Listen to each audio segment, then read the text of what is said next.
Hello there, I'm the man about dessert, I'm the man, and this is your dessert. Today we will be making an Italian buttercream, perfect for frosting, piping, and everything in between.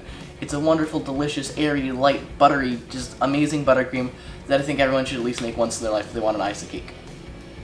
At the moment, the tools that you're going to need if you want to make this alongside me are a standard cooking pot, preferably non-stick, a wonderful spatula, of course measuring cups and various things like that, a candy thermometer or a reliable way to measure sugar temperatures. Last of all, a beautiful KitchenAid and a bowl to go alongside it. And alongside that, the ingredients you'll need: 4 egg whites, 1 1/3 cup of white granulated sugar, 1/3 cup of water, a pinch of salt, a teaspoon of vanilla extract if you'd like to flavor it, and a 1/8 teaspoon of cream of tartar. Now, the first step that we're going to do is we're going to take our bowl and we are going to give it a little acid rinse that can be either with lemon or white vinegar. I don't know where I put the white vinegar. Here we are, I found it. So, we are just going to add a little bit of white vinegar onto a cloth or a paper towel. Just do this. And wipe the inside of our bowl really nicely. Make sure every surface gets a little bit of vinegar on it. You don't want to soak it, just a little bit of vinegar. And what this does is it breaks down any fat left in the bowl. Whether that's butter or oil from previously using the bowl, it's always a good practice to very thoroughly wash it with a little bit of acid.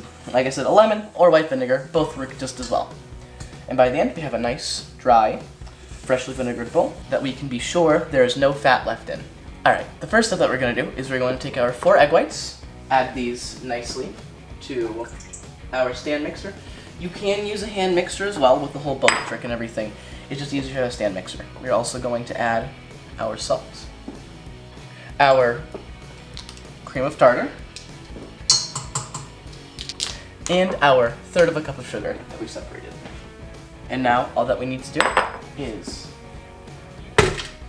lock the KitchenAid in. Always good kitchen safety to keep your mixers unplugged until you're using them. And we're going to beat this on high until soft peaks. Now I don't have the mixer on at the moment because I want, that's going to interrupt me talking. What we're going to do is we're going to add our 1 cup of sugar into the pot alongside a 1/3 cup of water. Let's hope I don't spill this. Just like that. Boom. No spillage here. We're going to use our spatula just to give this a quick little stir. Make sure all the sugar gets nice and dissolved. And we're going to stick this on a medium-high heat on the stove until it reaches 240 degrees Fahrenheit. You can tell with our wonderful handy-dandy candy thermometer. So you can just do this while your eggs are currently whipping to soft peaks. And I'll show you soft peaks once they get there. Off to the stove!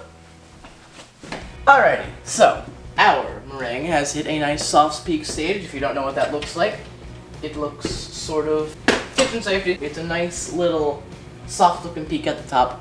Not too stiff, it doesn't have sharp edges, it's still nice and smooth. Our sugar syrup is almost at 240 degrees Fahrenheit. What we're going to do is we're going to turn the mixer on high and ever so slowly add the syrup to the meringue as it's whipping. Here is the fun part. I know you can't see anything, but trust me, it's going in. Now I've watched this before it becomes a nice, sheeny, crystally mess in the pot. Oh, and it added so much body to it. Extremely hot as well. Now what you're going to do, now that it's all incorporated and is mixing into the meringue, you're going to whip this until it gets down to room temperature. It might take only 10 to 20 minutes. If you want to speed that process up, feel free to put cold vegetables along the sides of the bowl like I'm about to do. Alrighty, now that our meringue is cooled to room temperature after whipping, it took forever. It honestly took forever, like 20 minutes, but that's just sort of what happens. Even with cold vegetable packages on the side, I don't know. Yeah, no, so what we're going to do now is we're going to add 4 sticks of unsalted butter. 1 tablespoon at a time until it's all in. Now halfway through the meringue is going to fall, it's going to look like a soupy mess, but you just keep adding butter 1 tablespoon at a time, nice and slowly until it comes right back up after all 4 sticks.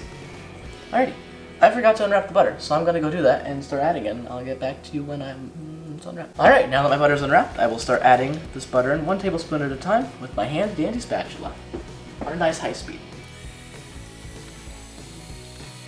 Whew!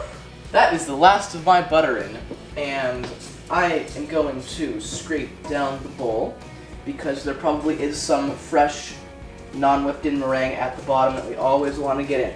You want to get this all nice and even and smooth and incorporated That way it's a very consistent buttercream. I'm sure some of you might be thinking, if not a lot of you, isn't this time-consuming, boring, and tedious? Pretty much is. I listen to a lot of music while baking, I'll say that much. Alright, I'll stick this on high for about 5 minutes until it gets smooth. I will also be adding my teaspoon of vanilla extract. Splash. My KitchenAid feels like it's going to explode, but that's alright. And now we'll just cook this back on high for 5 to 10 minutes. And just like that, it looks done. Now, kitchen safety. Always unplug mixers. Look at that. So smooth, so creamy. So delicious. Italian buttercream. I hope if you followed along at home or just enjoyed the video that you leave a like, you comment, and or subscribe.